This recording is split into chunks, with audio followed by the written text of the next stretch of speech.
Welcome to Nightingale Beats Nurses Academy. എൻ്റെ പേര് പ്രതീഷ്. ഞാൻ ഓസ്ട്രേലിയൻ ആറിനാണ്. നൈറ്റിംഗേൽ ബീറ്റ്സ് നേഴ്സസ് അക്കാഡമിയുടെ NCLEX RN ട്രെയിനറാണ്. നിങ്ങൾക്കെല്ലാം അറിയാം, അമേരിക്ക, ഓസ്ട്രേലിയ, കാനഡ തുടങ്ങിയ രാജ്യങ്ങളിൽ രജിസ്റ്റേർഡ് നേഴ്സായിട്ട് ജോലി ലഭിക്കുന്നതിന് വേണ്ടിയിട്ട് നമ്മൾ ആദ്യം ക്ലിയർ ചെയ്യേണ്ട എക്സാമാണ് NCLEX RN എക്സാം. ഇനി NCLEX RN എക്സാം ശരിക്കും എന്താണ്? NCLEX RN എക്സാം എന്താണ് നമ്മളിൽ നിന്നും അസസ് ചെയ്യുന്നത്?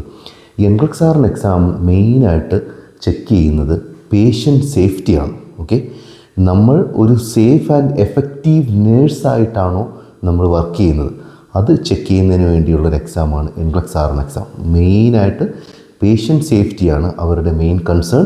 അതുകൊണ്ട് NCLEX RN എക്സാമിൻ്റെ ക്വസ്റ്റ്യൻസ് എല്ലാം തന്നെ പേഷ്യൻ്റ് സേഫ്റ്റി ബേസ് ചെയ്തുള്ള ക്വസ്റ്റ്യൻസ് ആയിരിക്കും NCLEX RN എക്സാമിന് വരുന്നത്.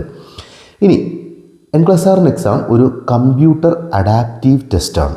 എന്താണ് കമ്പ്യൂട്ടർ അഡാപ്റ്റീവ് ടെസ്റ്റ്? നമ്മൾ ചെയ്യുന്ന ആൻസറിനെ അസസ് ചെയ്തിട്ട് അതിൻ്റെ ബേസിൽ മെയിനായിട്ട് എന്തൊക്കെയാണ് അസസ് ചെയ്യുന്നത്? നമ്മളുടെ ക്രിട്ടിക്കൽ തിങ്കിങ്, ഡിസിഷൻ മേക്കിംഗ്, നമ്മളുടെ ഇൻ്റർപ്രിട്ടേഷൻ സ്കിൽസ്, ഇതൊക്കെ മെയിനായിട്ട് കമ്പ്യൂട്ടർ നമ്മളുടെ ആൻസറിൽ നിന്നും അസസ് ചെയ്തിട്ട് അതിനെ ബേസ് ചെയ്ത് കൂടുതൽ കോമ്പറ്റിറ്റീവ് ആയിട്ടുള്ള ക്വസ്റ്റ്യൻസ് നമുക്ക് കമ്പ്യൂട്ടർ തരും. നമ്മൾ കൊടുക്കുന്ന ആൻസറിനെ ബേസ് ചെയ്ത്. അതാണ് അതിന് കമ്പ്യൂട്ടർ അഡാപ്റ്റീവ് ടെസ്റ്റ് എന്ന് പറയുന്നത്. 85 മുതൽ 150 ക്വസ്റ്റ്യൻസ് വരെ നമുക്ക് വരാൻ സാധ്യതയുണ്ട്. അതിൻ്റെ ടോട്ടൽ ടൈം 5 മണിക്കൂറാണ്. ഓക്കെ, ഇനി നമുക്ക് NCLEX RN എക്സാമിന് നമുക്ക് മെയിനായിട്ട് നമുക്ക് NCLEX RN exam questions face ചെയ്യാൻ വേണ്ടിയിട്ട് നമുക്കൊരു 5 സ്ട്രാറ്റജീസ് യൂസ് ചെയ്യണം. ഓക്കെ, ഒരു 5 സ്ട്രാറ്റജീസ്, ഞാൻ ഈ പറയാൻ പോകുന്ന 5 സ്ട്രാറ്റജീസ് നമ്മൾ ക്വസ്റ്റ്യൻ പ്രാക്ടീസ് ചെയ്യുന്ന സമയത്തും നമ്മൾ ഈ ഒരു സ്ട്രാറ്റജീസ് അപ്ലൈ ചെയ്ത് പ്രാക്ടീസ് ചെയ്ത് കഴിഞ്ഞാൽ നമുക്ക് അതിൻ്റെ ആൻസറിലോട്ട് എളുപ്പത്തിലെത്താൻ പറ്റുന്ന 5 സ്ട്രാറ്റജീസാണ് നമ്മളിന്ന് നോക്കാൻ പോകുന്നത്. ഒന്നാമത്തെ സ്ട്രാറ്റജി, ഫസ്റ്റ് സ്ട്രാറ്റജി എന്ന് പറയുന്നത് ഞാൻ ഈ പറഞ്ഞതുപോലെ തന്നെ പേഷ്യൻ്റ് സേഫ്റ്റി. നമ്മൾ പറഞ്ഞു NCLEX RN എക്സാം എന്താണ്? പേഷ്യൻ്റ് സേഫ്റ്റിയാണ് മെയിൻ പ്രയോറിറ്റി. അപ്പോൾ നമ്മളുടെ ഫസ്റ്റ് സ്ട്രാറ്റജി എന്ന് പറയുന്നത് focus on patient safety and prioritization. Okay, നമ്മളുടെ NCLEX RNൻ്റെ പ്രയോറിറ്റി എന്ന് പറയുന്നത് പേഷ്യൻ്റ് സേഫ്റ്റിയാണ്. അതുപോലെ തന്നെ നമുക്ക് ആൻസർ വരുന്നതിൽ നമുക്ക് പ്രയോറിറ്റൈസേഷൻ ആണെങ്കിൽ അതിൽ ഏറ്റവും ലൈഫ് ത്രെട്ടനിങ് ആയിട്ടുള്ള കണ്ടീഷൻ, ഏതെങ്കിലും ലൈഫ് ത്രെട്ടനിങ് ആയിട്ടുള്ള കണ്ടീഷൻ അതിനകത്തുണ്ടെങ്കിൽ അതായിരിക്കാം ആൻസർ ആവാനുള്ള സാധ്യത. നമുക്ക് ഈ ഒരു ക്വസ്റ്റ്യൻ നോക്കാം. A patient with asthma experiences shortness of breath and wheezing. What should the nurse do first? Okay, ആസ്മയുള്ള പേഷ്യൻ്റാണ്. Patient right now patient is experiencing shortness of breath and wheezing. Okay, അങ്ങനെയാണെങ്കിൽ എന്തായിരിക്കും നമ്മൾ ആദ്യം ചെയ്യുന്നത്? Notify the health care provider, administer the prescribed albuterol inhaler, obtain an oxygen saturation reading, encourage the patient to lie flat and rest. അപ്പോൾ നമുക്ക് ഈ ഒരു പേഷ്യൻറ്റിന്, asthma പേഷ്യൻറ്റിന് shortness of breath പറയുന്നുണ്ടല്ലേ. അപ്പോൾ നമുക്ക് ഈ പേഷ്യൻറ്റിൻ്റെ സേഫ്റ്റിയാണ് ഫസ്റ്റ് പ്രയോറിറ്റി. നമുക്ക് സമയം കളയാനില്ല. എത്രയും പെട്ടെന്ന് നമുക്ക് ഈ പേഷ്യൻ്റെ ഷോർട്ട്നെസ് ഓഫ് ബ്രെത്ത് മാറ്റണം. ഇല്ലെങ്കിൽ എന്ത് പറ്റാം? പേഷ്യൻ്റെ കണ്ടീഷൻ വേഴ്സ് ആവാനുള്ള സാധ്യതയുണ്ട്. അപ്പോൾ നമ്മൾ പേഷ്യൻ്റ് സേഫ്റ്റി പ്രയോറിറ്റി ചെയ്തിട്ട് നമുക്കിവിടെ നോക്കാം. Notify the health care provider. നമ്മളിപ്പോൾ ഹെൽത്ത് കെയർ പ്രൊവൈഡറിനെ നോട്ടിഫൈ ചെയ്താൽ എന്തായിരിക്കും ഹെൽത്ത് കെയർ പ്രൊവൈഡർ പറയാൻ പോകുന്നത്? ഹെൽത്ത് കെയർ പ്രൊവൈഡർ ഉറപ്പായിട്ടും പറയും, I already prescribed albuterol inhaler. Okay, already മരുന്ന് പ്രിസ്ക്രൈബ് ചെയ്തിട്ടുണ്ട്. നമുക്ക് എന്ത് ചെയ്യാം? As a nurse, registered nurse, നമ്മളിത് തിങ്ക് ചെയ്തു, പേഷ്യൻറ്റിന് ആസ്മയുണ്ട്, ബ്രീത്തിങ് പ്രോബ്ലം ഉണ്ട്. Okay, already albuterol inhaler prescribe ചെയ്തിട്ടുണ്ട്. നമുക്ക് എന്ത് ചെയ്യാം? ആൽബുട്രോൾ ഇൻഹേലർ നമുക്ക് പേഷ്യൻറ്റിന് പ്രൊവൈഡ് ചെയ്യാം. അതാണ് നമുക്ക് ആദ്യം ചെയ്യേണ്ടത്. ഇനി encourage the patient to lie flat and rest. നമുക്ക് ബ്രീത്തിങ് പ്രോബ്ലം ഉള്ള പേഷ്യൻറ്റിന് നമ്മൾ ഒരിക്കലും ഫ്ലാറ്റ് പൊസിഷനിൽ കിടത്തത്തില്ല. അത് ഫർദർ പേഷ്യൻ്റെ ബ്രീത്തിങ് പ്രോബ്ലം എക്സാജറേറ്റ് ചെയ്യും. ഓക്കെ, അത് നമുക്ക് അവോയ്ഡ് ചെയ്യാം. പിന്നെ ഓക്സിജൻ സാച്ചുറേഷൻ റീഡിങ്, നമുക്ക് ഈ ഒരു കേസിൽ പേഷ്യൻ്റ് സേഫ്റ്റിയാണ് പ്രയോറിറ്റി. നമുക്ക് ഓക്സിജൻ സാച്ചുറേഷൻ റീഡിങ് ചെക്ക് ചെയ്ത് ടൈം കളയേണ്ട കാര്യമില്ല. ഓൾറെഡി മരുന്ന് പ്രിസ്ക്രൈബ് ചെയ്തിട്ടുള്ള സ്ഥിതിക്ക് നമുക്ക് പേഷ്യൻ്റെ ബ്രീത്തിങ് പ്രോബ്ലം മാറ്റാനായിട്ട് നമുക്ക് ആൽബുട്രോൾ ഇൻഹേലർ നമുക്ക് പ്രൊവൈഡ് ചെയ്യാം. ഇനി അതുപോലെ തന്നെ പ്രയോറിറ്റൈസേഷൻ്റെ ഒരു ക്വസ്റ്റ്യൻ കൂടെ നമുക്ക് നോക്കാം. The nurse in a medical surgical unit receives report on 4 clients. Which client should the nurse assess first? ഇനി വേറൊരു ഇമ്പോർട്ടൻ്റ് ആയിട്ടുള്ള കാര്യം നമ്മൾ ശ്രദ്ധിക്കാനുള്ളത്, എൻഗ്ലക്സ് ആർ ക്വസ്റ്റ്യൻ കിട്ടുമ്പോൾ നമ്മൾ എപ്പോഴും ആ ഒരു സിനാരിയോയിൽ തന്നിട്ടുള്ള നേഴ്സ് നമ്മൾ തന്നെ ആയിട്ട് നമ്മളത് ഇമാജിൻ ചെയ്യണം. ഓക്കെ, എന്നാൽ മാത്രം നമുക്കത് ആ ഒരു സിനാരിയോ മൊത്തം നമുക്ക് പ്രോപ്പറായിട്ട് അസസ് ചെയ്ത് ആൻസറിലോട്ട് എത്താൻ എളുപ്പമായിരിക്കും. അപ്പോൾ ഇവിടെ നിങ്ങൾ ഒരു മെഡിക്കൽ സർജിക്കൽ നേഴ്സാണ്, നിങ്ങൾക്ക് 4 പേഷ്യൻസ് ഉണ്ട്. ഈ 4 പേഷ്യൻസിൽ ഏത് പേഷ്യൻറ്റിനെയായിരിക്കും ആദ്യം നമ്മൾ അസസ് ചെയ്യുന്നത്? ഓക്കെ, നോക്കാം. A client post cholecystectomy complaining of nausea and moderate incision pain. അതായത് ഒരു സർജറി കഴിഞ്ഞ പോസ്റ്റ് കോളിസിസ്റ്റക്ടമി പേഷ്യൻറ്റ് നോസിയയും ഇൻസിഷൻ സൈറ്റിൽ പെയിനും പറയുന്നുണ്ട്. രണ്ടാമത് നമുക്കൊരു പേഷ്യൻ്റ് ഉണ്ട്, ന്യൂമോണിയ ആണ്. This pneumonia patient receive IV antibiotic and also reporting shortness of breath. Okay. മൂന്നാമത്തെ patient, a client with chronic kidney disease who missed the last 2 dialysis sessions. നാലാമത്തെ patient, a client post knee replacement requesting assistance with ambulation. അപ്പം ഇതിൽ നമുക്ക് നോക്കുമ്പോഴത്തേക്കും നമ്മളെ സംബന്ധിച്ച് patient safety, നമ്മൾ പറഞ്ഞു പേഷ്യൻറ്റ് സേഫ്റ്റിയാണ് മോസ്റ്റ് ഇമ്പോർട്ടൻറ്റ് പ്രയോറിറ്റി അല്ലേ. നമുക്ക് ഇതിൽ ആൻസർ ഇപ്പം നമുക്ക് ഈ 4 പേഷ്യൻസിനെ നമുക്ക് അവോയ്ഡ് ചെയ്യാൻ പറ്റത്തില്ല. ബട്ട് ഇതിൽ ഏറ്റവും ഫസ്റ്റ് ആയിട്ട് നമ്മൾ ഏത് പേഷ്യൻറ്റിനെയാണ് അസസ് ചെയ്യാനുള്ളത്? നമുക്ക് ഈ ഒരു പേഷ്യൻറ്റ് നമുക്കറിയാം, പോസ്റ്റ് കോളിസിസ്റ്റം സർജറി കഴിഞ്ഞ പേഷ്യൻറ്റിന് നോസിയയും ഇൻസിഷൻ സൈനിലെ പെയിനും അതൊരു എക്സ്പെക്റ്റഡ് സൈനാണല്ലേ. സർജറി കഴിഞ്ഞ പേഷ്യൻറ്റിന് പോസ്റ്റ് അനസ്തീഷ്യ കോംപ്ലിക്കേഷനായിട്ട് നോസിയ കാണും, സർജിക്കൽ ഇൻസിഷനിൽ പെയിനും കാണും. ഓക്കെ, അവിടെ നമ്മളുടെ ഇമ്മീഡിയറ്റ് അറ്റൻഷൻ പോകേണ്ട ആവശ്യമില്ല. ഇവിടെ നോക്കിയേ, ന്യൂമോണിയ പേഷ്യൻറ്റ് IV ആൻറ്റിബയോട്ടിക് കിട്ടുന്നു, പേഷ്യൻ്റ് ഇപ്പോൾ ഷോർട്ട്നെസ് ഓഫ് ബ്രെത്ത് ആണ്, ബ്രീത്തിങ് ഡിഫിക്കൽറ്റി പേഷ്യൻ്റ് കംപ്ലയിൻറ്റ് ചെയ്യുക. ഓക്കെ, ഷോർട്ട്നെസ് ഓഫ് ബ്രെത്ത്, ശ്വാസം കിട്ടുന്നില്ല പേഷ്യൻ്റ്. അപ്പോൾ നമ്മൾ ഇമ്പോർട്ടൻ്റ് ആയിട്ട് മോസ്റ്റ് പ്രയോറിറ്റൈസേഷൻ ചെയ്യാനുള്ള ഈ ഒരു പേഷ്യൻറ്റിനാണ്. കാരണം ഇവിടെ നമ്മൾ ടൈം ലാഗ് ചെയ്യുന്നതനുസരിച്ച് പേഷ്യൻ്റെ കണ്ടീഷൻ വേഴ്സ് ആവും. നമ്മൾ ഇമ്മീഡിയറ്റ് ആയിട്ട് ഈ പേഷ്യൻ്റ് അറ്റൻഡ് ചെയ്യണം. പേഷ്യൻറ്റിന് ഷോർട്ട്നെസ് ഓഫ് ബ്രെത്ത് മാറാനുള്ള ഇൻ്റർവെൻഷൻസ് നമ്മൾ പ്രൊവൈഡ് ചെയ്യണം. ഓക്കെ, ഇനി chronic kidney disease who missed last 2 dialysis. ഇവിടെ ക്രോണിക് കിഡ്നി ഡിസീസ് ആണല്ലേ, പേഷ്യൻ്റ് കാലങ്ങളായിട്ട് കിഡ്നി ഡിസീസ് ഉള്ള ഒരു പേഷ്യൻ്റാണ്. ലാസ്റ്റ് 2 ഡയാലിസിസ് മിസ്സായെന്ന് ഇവിടെ പറഞ്ഞിട്ടുള്ളൂ. ഓക്കെ, പേഷ്യൻ്റെ കണ്ടീഷൻ വേഴ്സ് ആയെന്നോ ഒന്നും തന്നെ നമുക്ക് തന്നിട്ടില്ല. ഇനി നീ റീപ്ലേസ്മെൻറ്റ് കഴിഞ്ഞ പേഷ്യൻറ്റ് ആംബുലേഷന് വേണ്ടി ഹെൽപ്പ് ചെയ്യുക, നമ്മുടെ റിക്വസ്റ്റ് വയ്ക്കുക. ആ പേഷ്യൻറ്റ് വെയിറ്റ് ചെയ്യുക അല്ലേ, പേഷ്യൻറ്റ് മൊബിലൈസ് ചെയ്യാൻ വേണ്ടിയാണ്. അവിടെ എമർജൻസി ഒന്നും തന്നെയല്ല, നമുക്ക് പേഷ്യൻ്റെ അടുത്ത് പറയാം, can you please wait for 5 minutes. Okay, അപ്പോൾ പേഷ്യൻ്റെ അടുത്ത് പറയുമോ, നിങ്ങൾ വെയിറ്റ് ചെയ്യും, ഞാൻ ഇമ്മീഡിയറ്റ് ആയിട്ട് ഈ ഒരു പേഷ്യൻറ്റിനെ അറ്റൻഡ് ചെയ്തിട്ട് I will come back to you. അപ്പം ഇവിടെ എന്താണ് ആൻസർ? നമ്മളുടെ first priority shortness of breath. Okay, ആ ഒരു പേഷ്യൻ്റാണ് നമ്മളുടെ ഫസ്റ്റ് പ്രയോറിറ്റി കൊടുക്കാറ്. അപ്പോൾ ഇതാണ് നമ്മളുടെ ഒന്നാമത്തെ സ്ട്രാറ്റജി. എന്താണ്? Focus on safety and prioritisation. ഇനി രണ്ടാമത്തെ സ്ട്രാറ്റജി എന്ന് പറയുന്നത് എലിമിനേഷൻ, പ്രോസസ് ഓഫ് എലിമിനേഷനാണ്. നമുക്കറിയാം എൻഗ്ലക്സ് ആറിന് എക്സാമിന് നമുക്ക് കിട്ടുന്ന ചോയ്സ്, നമ്മൾ നേരത്തെ കണ്ട ക്വസ്റ്റ്യൻ ആയാലും നമുക്ക് കിട്ടുന്ന ചോയ്സിൽ ആ പേഷ്യൻസിനെ നമുക്ക് അവോയ്ഡ് ചെയ്യാൻ പറ്റത്തില്ല. എന്നിരുന്നാലും ഏറ്റവും ആദ്യം ഏത് പേഷ്യൻറ്റിനാണ് നമ്മളുടെ പ്രയോറിറ്റി കൊടുക്കുന്നത് എന്നാണ് ചോദിക്കുന്നത്. അതുപോലെ തന്നെ എൻഗ്ലക്സ് ആറിന് എക്സാമിൻ്റെ ആൻസർ, നമുക്ക് ഈ ആൻസർ എല്ലാം തന്നെ ചിലപ്പം ശരിയായിരിക്കും, പക്ഷേ ആ ഒരു ക്വസ്റ്റ്യൻ തന്നിരിക്കുന്ന സിനാരിയോയിൽ ഏതാണ് മോസ്റ്റ് അപ്രോപ്രിയേറ്റ് അതാണ് നമുക്ക് സെലക്ട് ചെയ്യണം അല്ലേ. അപ്പോൾ നമ്മൾ പല ആൻസറും നമുക്ക് തന്നിട്ടുള്ള ചോയ്സിൽ നിന്നും നമ്മൾ എലിമിനേറ്റ് ചെയ്യണം. അങ്ങനെ നമുക്ക് ആൻസറിലോട്ട് എത്താൻ പറ്റും.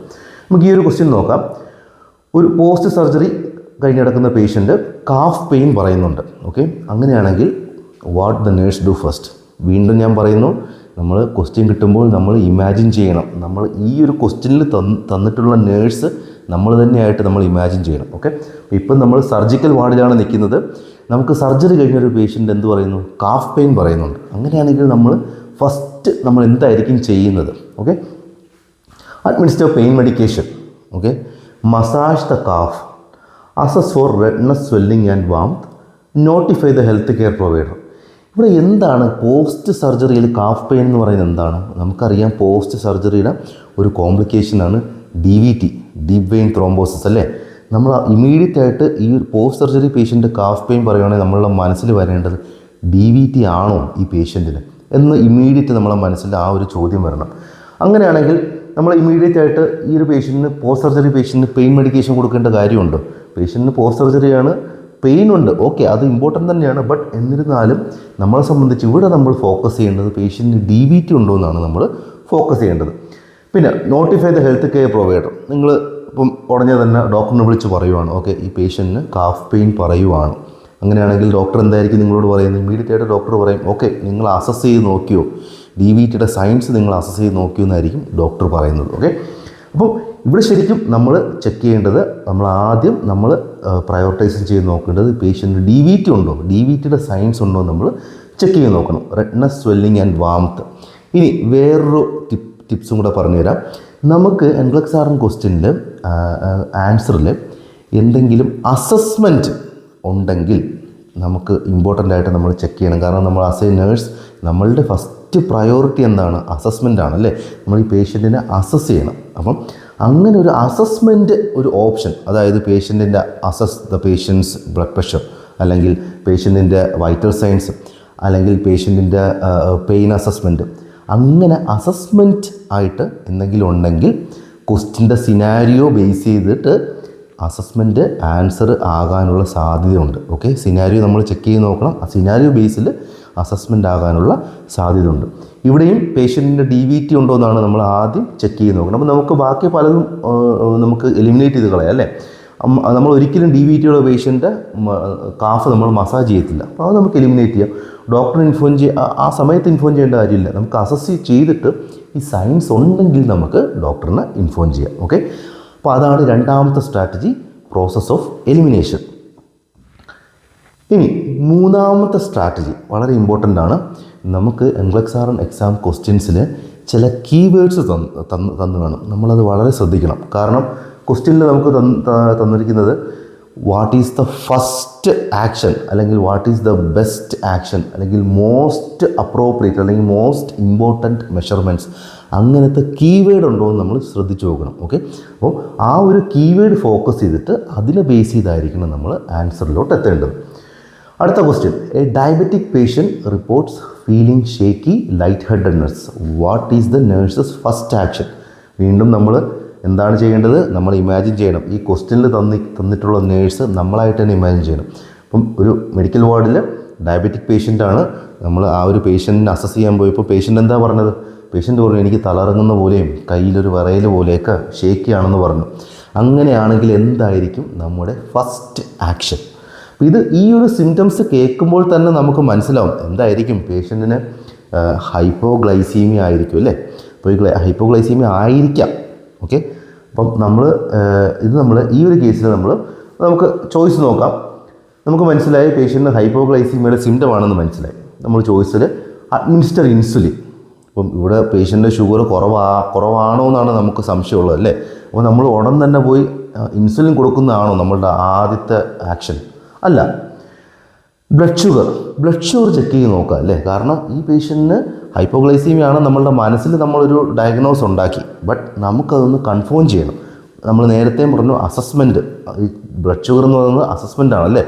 നമുക്ക് പേഷ്യൻ്റെ ബ്ലഡ് ഷുഗർ ചെക്ക് ചെയ്ത് കൺഫേം ആക്കണം. പേഷ്യൻറ്റിന് ബ്ലഡ് ഷുഗർ കുറഞ്ഞതാണോ നമ്മൾ കൺഫേം ആക്കണം. Okay, notify the provider. ഇപ്പോൾ നമ്മൾ ഇമീഡിയറ്റ് ആയിട്ട് നിങ്ങൾ തന്നെ ഈ നോട്ടിഫൈ ദ ഹെൽത്ത് പ്രൊവൈഡർ എന്ന് പറയുന്നൊരു ഓപ്ഷൻ ക്വസ്റ്റ്യനിൽ വരുവാണെങ്കിൽ ആ ഒരു ചോദ്യം നിങ്ങൾ സ്വയം ചോദിച്ച് നോക്കണം. ഓക്കെ, ഞാൻ ഈ ഡോക്ടറിനെ വിളിച്ച് പറയുവാണെങ്കിൽ എന്തായിരിക്കാം ഡോക്ടർ റിപ്ലൈ പറയുന്നത്? അപ്പോൾ ഏത് ക്വസ്റ്റ്യൻ തന്നെ ആയിക്കോട്ടെ, അതിൻ്റെ അകത്ത് നോട്ടിഫൈ ദ ഹെൽത്ത് പ്രൊവൈഡർ എന്നൊരു ഓപ്ഷൻ ഉണ്ടെങ്കിൽ നിങ്ങൾ ആ ഓപ്ഷൻ സ്വയം ചോദിച്ച് നോക്കുക. ഓക്കെ, ഈ ഒരു കേസിൽ ഞാൻ ഡോക്ടറിനെ വിളിച്ച് പറയുവാണ്, ഹലോ ഡോക്ടർ, ഈ പേഷ്യൻ്റ് ഡയബറ്റിക് പേഷ്യൻ്റാണ്, he's complaining of shaky and light headedness. അപ്പോൾ എന്തായിരിക്കും ഡോക്ടർ നിങ്ങളോട് പറയുന്നത്? Please check this patient's blood sugar. Okay, അതായിരിക്കും ഡോക്ടർ ആദ്യം പറയുന്നത്. പേഷ്യൻ്റെ ഹൈപ്പോഗ്ലൈസിമിക് ആണോ, പേഷ്യൻ്റെ ബ്ലഡ് ഷുഗർ എത്രയെന്നായിരിക്കും ആദ്യം ചോദിക്കുന്നത്. അപ്പം നമ്മൾ എന്താ ചെയ്യേണ്ടത്? ആദ്യം പേഷ്യൻറ്റിൻ്റെ ബ്ലഡ് ഷുഗർ ചെക്ക് ചെയ്ത് നോക്കണം. അതാണ് നമ്മളുടെ ഫസ്റ്റ് ആക്ഷൻ എന്ന് പറയുന്നത്, ബ്ലഡ് ഷുഗർ ചെക്ക് ചെയ്ത് നോക്കണം. അപ്പോൾ ഇവിടെ നമുക്ക് മനസ്സിലായി patient is reporting shaky and light headedness. Patient എന്താണ്? പേഷ്യൻ്റ് കോൺഷ്യസ് ഓറിയൻറ്റഡ് ആണ്, അല്ലേ? അലേർട്ടാണ്. പേഷ്യൻ്റ് നമ്മളോട് പറയുവാണ്. അപ്പോൾ നമ്മൾ ബ്ലഡ് ഷുഗർ ചെക്ക് ചെയ്ത് നോക്കി, നമുക്ക് മനസ്സിലായി ബ്ലഡ് ഷുഗർ കുറവാണെന്ന് മനസ്സിലായെന്ന് വെച്ചോ. <4 ആണ് ബ്ലഡ് ഷുഗർ. അങ്ങനെയാണെങ്കിൽ എന്താണ്, നമുക്ക് പേഷ്യൻറ്റിന് ഓറഞ്ച് ജ്യൂസ് കൊടുക്കാം. ഓക്കെ, ഓറഞ്ച് ജ്യൂസ് കൊടുക്കാം. കാരണം എന്താ, പേഷ്യൻ്റ് അലേർട്ടാണ്, പേഷ്യൻ്റ് സോളോയിങ് പ്രോബ്ലം ഒന്നുമില്ല. പേഷ്യൻറ്റിന് ഓറഞ്ച് ജ്യൂസ് കൊടുക്കാം. അത് കഴിഞ്ഞിട്ട് ഒരു 15 മിനിറ്റ്സ് കഴിഞ്ഞിട്ട് നമുക്ക് ബ്ലഡ് ഷുഗർ റീചെക്ക് ചെയ്ത് നോക്കാം. ഓക്കെ, അപ്പോൾ ഇവിടെ നമ്മളുടെ ഫസ്റ്റ് ആയിട്ട് നമ്മൾ ചെയ്യേണ്ടത്, ഫസ്റ്റ് ആക്ഷൻ എന്താണ്? പേഷ്യൻ്റെ ബ്ലഡ് ഷുഗർ ചെക്ക് ചെയ്ത് നോക്കുക. അപ്പോൾ അതാണ് മൂന്നാമത്തെ strategy, focus on keywords. Okay, ഇനി നാലാമത്തെ സ്ട്രാറ്റജി നമ്മൾ ഏറ്റവും ഇമ്പോർട്ടൻ്റ് ആണ്. നമ്മൾ നേഴ്സിങ്ങിന് കോളേജിലും സ്കൂളിലും പഠിച്ചപ്പോൾ നമ്മൾ പഠിച്ച കാര്യമാണ് നേഴ്സിംഗ് പ്രോസസ്സ്. ഓക്കെ, അതായത് assessment, diagnosis, planning, implementation and evaluation, ADPIE എന്ന് പറയും അല്ലേ. അപ്പം നമ്മൾ ഏതൊരു പേഷ്യൻറ്റിനെ നമ്മൾ ഡ്യൂട്ടിക്ക് പോകുന്ന ദിവസം നമുക്കൊരു പേഷ്യൻറ്റിനെ കിട്ടുവാണെങ്കിൽ അപ്പോൾ തന്നെ നമ്മൾ ആ പേഷ്യൻറ്റിനെ അസസ് ചെയ്തിട്ട് എന്താണ് ആ പേഷ്യൻറ്റിൻ്റെ കറണ്ട് പ്രോബ്ലം. ഓക്കെ, പ്രോബ്ലം എന്താണ്, നമുക്ക് ആ ഒരു പ്രോബ്ലം മാറ്റാനായിട്ട് എന്തൊക്കെ കാര്യങ്ങൾ പ്ലാൻ ചെയ്തിട്ട് എന്തൊക്കെ ഇംപ്ലിമെൻറ്റേഷൻ നമുക്ക് ചെയ്യാം. ഓക്കെ, അത് കഴിഞ്ഞിട്ട് നമ്മൾ ചെയ്ത കാര്യങ്ങൾ പേഷ്യൻറ്റിന് എഫക്റ്റീവ് ആയോ എന്ന് നമ്മൾ ഇവാലുവേറ്റ് ചെയ്ത് നോക്കണം. അതാണ് നേഴ്സിംഗ് പ്രോസസ്സ്. വളരെ ഇമ്പോർട്ടൻ്റ് ആണ്. NCLEX പോയിൻ്റ് ഓഫ് വ്യൂവിൽ നമ്മൾ ക്വസ്റ്റ്യൻ കിട്ടുമ്പോൾ നമ്മൾ ഈ പറഞ്ഞ നാലാമത്തെ സ്ട്രാറ്റജിയായ നേഴ്സിംഗ് പ്രോസസ്സും കൂടെ നമ്മൾ തിങ്ക് ചെയ്ത് നോക്കണം. ആ ഒരു സിനാരിയോ നമ്മളുടെ മനസ്സിൽ ഒന്ന് ഓർത്ത് നോക്കിയിട്ട് ഈ ഒരു നേഴ്സിംഗ് പ്രോസസ്സ് നമ്മൾ അപ്ലൈ ചെയ്യണം. നമുക്ക് ആ ഒരു ക്വസ്റ്റ്യൻ ചെയ്ത് നോക്കാം. A patient with hypertension is prescribed a new antihypertensive medication. The nurse noticed the patient's BP is 88/56 before administering the medication. What should the nurse do next? നമ്മളൊരു medical വാർഡിലാണ് work ചെയ്യുന്നത്. നമ്മൾ ഇമാജിൻ ചെയ്യണം, നമുക്ക് പോയി ഒരു ഹൈപ്പർടെൻസീവ് പേഷ്യൻ്റാണ് നമുക്ക് കിട്ടിയത്. ആ ഹൈപ്പർടെൻസീവ് പേഷ്യൻറ്റിന് ഒരു ന്യൂ ആൻറ്റി മെഡിക്കേഷൻ പ്രിസ്ക്രൈബ് ചെയ്തിട്ടുണ്ട്. ഓക്കെ, അപ്പം നമ്മൾ എന്ത് ആൻറ്റി മെഡിക്കേഷൻ പേഷ്യൻ്റ് ഉണ്ടെങ്കിലും നമ്മൾ ആ മെഡിസിൻ കൊടുക്കുന്നതിന് മുന്നേ പേഷ്യൻ്റെ ബ്ലഡ് പ്രഷർ നമ്മൾ ചെക്ക് ചെയ്ത് നോക്കണം. ഓക്കെ, ബ്ലഡ് പ്രഷർ നമ്മൾ മെഡിസിൻ കൊടുക്കുന്നതിന് മുന്നേ ചെക്ക് ചെയ്ത് നോക്കി. എന്താണ്, നമുക്ക് 88/56 ആണ് പേഷ്യൻ്റെ ബ്ലഡ് പ്രഷർ. അപ്പം അങ്ങനെയാണ് നമ്മൾ എന്തായിരിക്കും ചെയ്യാൻ പോകുന്നത്. Administer the medication as prescribed, reassess patient blood pressure in 30 minutes, notify the health care provider about the low blood pressure, hold the medication and document the finding. Okay, നമ്മൾ നേരത്തെ പറഞ്ഞു notify the health care provider ആണെങ്കിൽ നമ്മൾ ആ ചോദ്യം സ്വയം ചോദിച്ചു നോക്കണം അല്ലേ.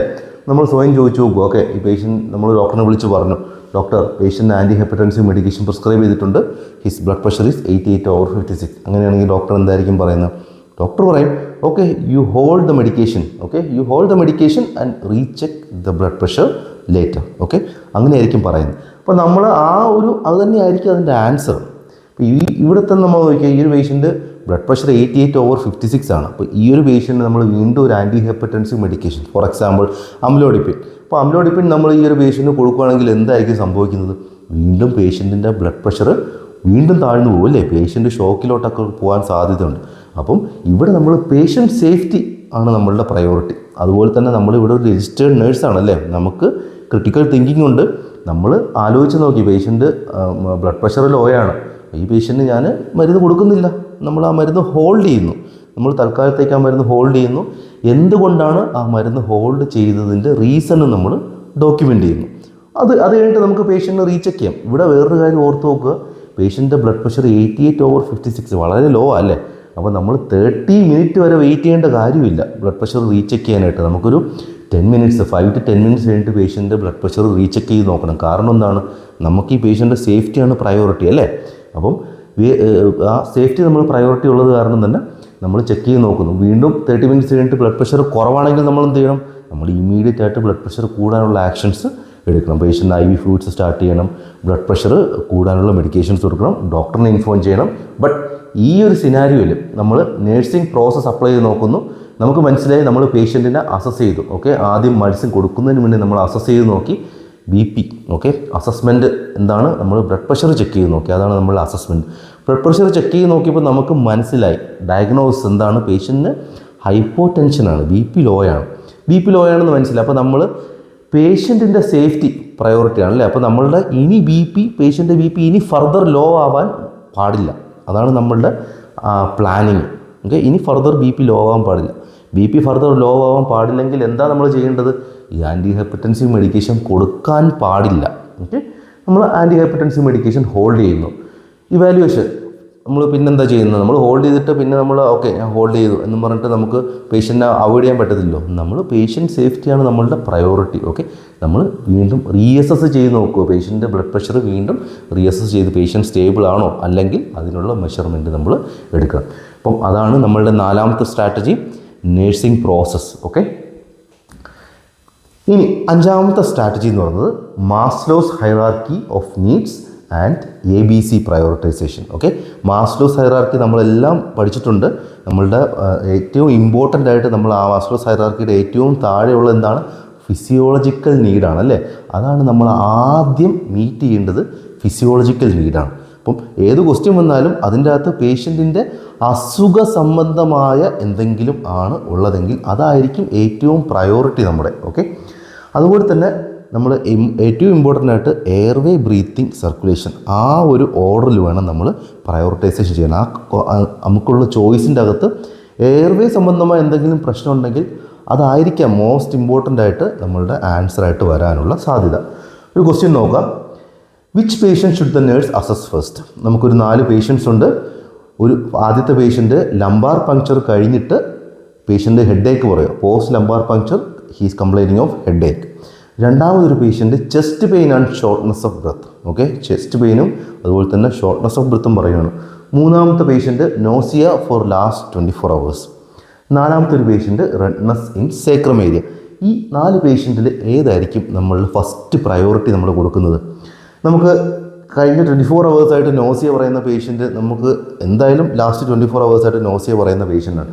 അവിടെ നമുക്ക് ഇമ്മീഡിയറ്റ് ആയിട്ട് അറ്റൻഷൻ കൊടുക്കേണ്ട കാര്യമുണ്ടോ? ഇല്ല. ഇനി പേഷ്യൻ്റ് സേക്രത്തിൽ റെഡ്നെസ് ആണ്. അതെന്താണ്? അത് പ്രഷർ സോറിൻ്റെ ഒരു സൈനാണല്ലേ, അത് ഇമ്പോർട്ടൻ്റ് ആണ്. ബട്ട് ഈ പറഞ്ഞ 4 കേസിലും നമ്മളെ സംബന്ധിച്ച് അത് നമുക്ക് പിന്നെ ഈ ഒരു ചെസ്റ്റ് പെയിനുള്ള പേഷ്യൻറ്റിൻ്റെ, ഷോർട്ട്നെസ് ഓഫ് ബ്രത്ത് പറയുന്ന പേഷ്യൻറ്റിൻ്റെ ഇൻ്റർവെൻഷൻ ചെയ്തിട്ട് നമുക്ക് ലേറ്റർ ഈ ഒരു പേഷ്യൻറ്റിന് അറ്റൻഷൻ ചെയ്യാം. കാരണം ഈ ഒരു റെഡ്നെസ് ഓഫ് സേക്രം കാരണം പേഷ്യൻറ്റ് എന്താ പറയുക, പേഷ്യൻ്റെ കണ്ടീഷൻ വേഴ്സ് ആവാനോ പേഷ്യൻ്റ് ഡെത്തായി പോകാനോ ഒന്നും സാധ്യതയില്ല.